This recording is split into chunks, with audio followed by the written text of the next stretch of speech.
Hey digital diamonds! It's time for another digital gem. Let's go! Welcome back to Digital Healthcare Solutions, a healthcare network developed to equip, empower, and encourage a thriving digital healthcare nomad community. In today's Diamond video, we are taking a brief glimpse at evaluation and management coding. Evaluation and management services is just one section of the Category 1 CPT code set, as discussed in our CPT Codebook introduction video. Check the description for the link. Industry-wide, evaluation and management codes are formally and informally referred to as E and M codes. Category 1 CPT codes are divided into 6 sections: evaluation and management, anesthesia, surgery, radiology, pathology, laboratory, and medicine. E and M codes fall in the CPT code range from 99202 through 99499, and they represent visits and services related to evaluating and managing patient health. E and M codes are used to describe the level of service provided by the physicians and/or other qualified healthcare professionals during a patient visit or encounter. These codes are used to communicate with insurance companies and other healthcare payers about the level of service provided. To assign the correct E and M code, the healthcare provider must document all relevant information related to the patient visit or level of service provided. E and M codes are broken down into different categories, based on the setting in which the service is provided and the complexity of the service. A medical setting could vary between outpatient facility services, in addition to office visits, hospital visits, home services, and preventive medicine services. The level of service provided is determined by a variety of factors, including the history and physical examination of the patient, the complexity of the medical decision-making, and the amount of time spent with the patient. Medical coders must use the information documented by the healthcare provider to assign the appropriate E and M code, based on the guidelines provided in the CPT Codebook. It's important to understand the E and M coding guidelines, including the documentation requirements for each level of service, to assign accurate codes and ensure proper reimbursement for the healthcare provider. By understanding these key points, medical coders will be able to gain a solid understanding of E and M CPT coding and its importance. So now that we have reviewed the shell of E and M CPT codes, let's begin to drill down a little further to simplify the learning process. By following the natural workflow of an actual patient, we can simplify the process of understanding E and M coding. For example, let's introduce our patient, Tanita. Tanita is a 58-year-old cyclist who visits her sports medicine physician office after a fall from her bike. Upon arrival, an assessment is completed by a qualified healthcare professional to determine the appropriate medical care needed and to evaluate the severity of her conditions. During Tanita's appointment, she reports experiencing pain in her right wrist and elbow. The physician conducts a physical examination and orders X-rays to check for any potential fractures. Based on the findings, the physician prescribes pain medication and schedules a follow-up appointment for Tanita in 2 weeks.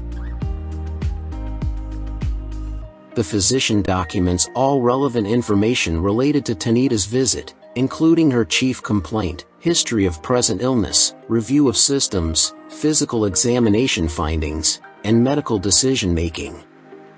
The physician's notes indicate that the level of service provided was a level 4 visit, based on the guidelines for a moderate complexity visit. The medical coder biller responsible for billing Tanita's insurance company reviews the physician's notes and assigns the appropriate E M code based on the guidelines provided in the CPT code book. It's important for both the healthcare provider and the medical coder to understand the E M coding guidelines and documentation requirements to ensure accurate coding and proper reimbursement. In Tanita's case, the physician's detailed documentation of the visit allowed for an accurate E M code to be assigned and ensured that Tanita's insurance company was billed appropriately.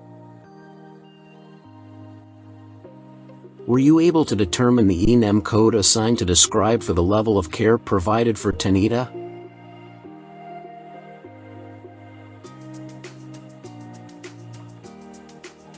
Excellent job!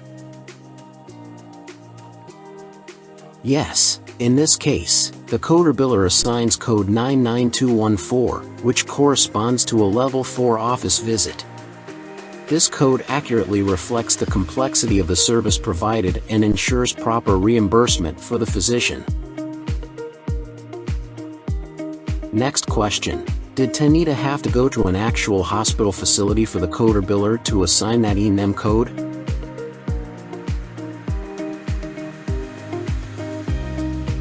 Great job! You are getting the hang of this now. No, if services are carried out through a hospital or office visit, home services, or even through some form of preventive medicine services, an E M service code would still be assigned. As you can see, by thinking of and following the natural flow of an actual patient, we can better understand the process of understanding E M coding. Let's revisit the always-on-the-go cyclist Tanita. First, Tanita went to her sports medicine physician. By the way, this is a good time to determine whether Tanita is an established patient or a new patient. Did you say an established patient? Excellent job! Next, Tanita went to her sports medicine physician's office for assessment and treatment.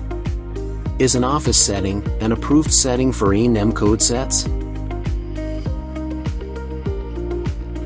Yes, excellent job! You got it correct again. An office visit qualifies for an E M setting. Third was the level of service provided to Tanita based on a variety of factors like medical decision-making or based on the amount of time the physician spent with her? Absolutely. Because the specific time was not documented, the coder biller used the physician's notes which stated the level of service provided to be a level 4 visit, based on the guidelines for a moderate complexity visit.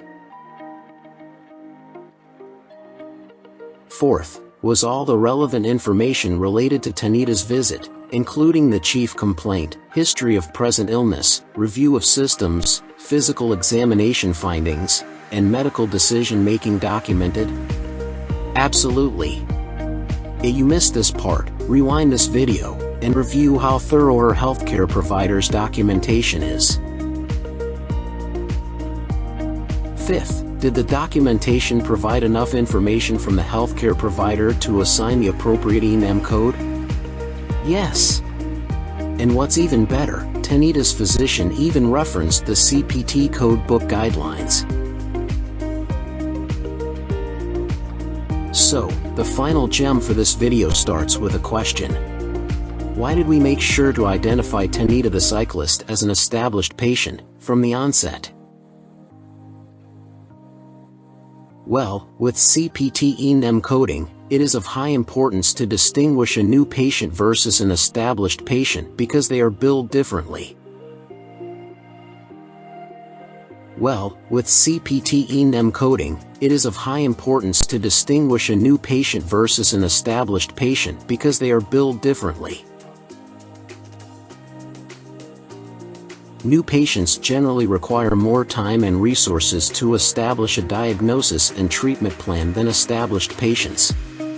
This means that the codes and fees associated with new patients may be higher than those for established patients. Additionally, insurance companies may have different policies for covering services provided to new versus established patients, so the distinction between the two patient types along with accurate coding are essential for appropriate reimbursement. To determine if a patient is a new patient or an established patient, their history of professional services must be considered. A new patient is one who has not received face-to-face services from a physician or qualified healthcare professional within the past 3 years, either from the physician providing the current service or from another physician or qualified healthcare professional of the same specialty and subspecialty, who belong to the same group practice. On the other hand, an established patient is one who has received face-to-face services within the past 3 years from the physician or qualified healthcare professional providing the current service or from another physician or qualified healthcare professional of the same specialty and subspecialty who belong to the same group practice. However, there are certain scenarios that can complicate the determination, such as when a physician is on call or covering for another provider. The decision tree provided in the CPT Codebook Guidelines section can help medical coders determine if a patient is a new patient or an established patient for EM coding purposes. By you now having a better understanding of the initial steps to E M coding, you are on your way to gaining a solid understanding of E M CPT coding. We believe you are beginning to see how important it is for medical coders to understand the E M coding guidelines, including the documentation requirements for each level of service, in order to assign accurate codes and ensure proper reimbursement for the healthcare provider. Well, that's it for now. We hope and trust this information will be used and shared as a valuable tool, as you strive to be a digital diamond, a professional medical coder and/or biller, or even if you are starting your own billing service.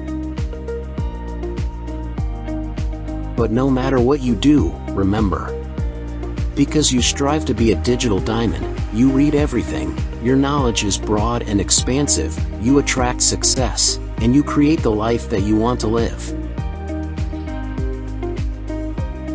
Thank you for watching. If you enjoyed this video, please give it a thumbs up and consider subscribing to our channel and be part of the digital healthcare nomad community. Don't forget to hit the notification bell so you never miss a new upload. Your support helps us create more great videos for you. Thank you again, and we'll see you in the next one.